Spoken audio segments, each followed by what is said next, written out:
What do you mean by reconstructing the ACL ligament? Is we'll have to replace the torn part with a newly constructed one. Where do we get this new ligament from? Is we usually harvest it from the nearby tissue. So the most commonly used tissue is the called hamstring autograft.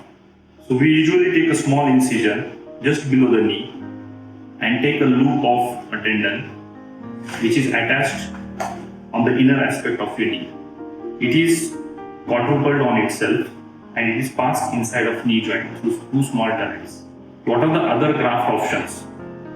So the most commonly used is the quadrupled hamstring autograft. The second graft which is used is bone patellar tendon bone graft. So it can be harvested from your kneecap, a part of the tendon and a part of the bone which is on your shin bone. The other commonly used tendon graft is from the quadriceps tendon.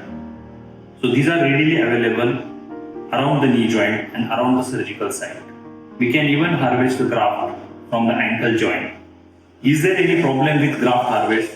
Usually there is not much of issue in the graft harvest because these are not required by body as much. So we can comfortably take this and use it for replacing your torn ACL ligament.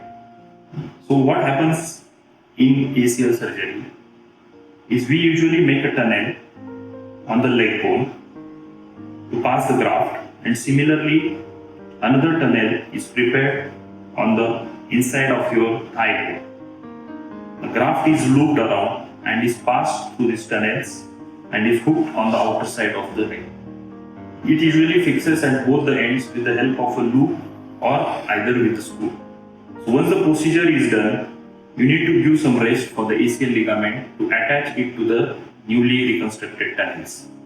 So this is your rehabilitation phase in which exercises are very important. So this is the same period in which we advise you to have some restricted movements.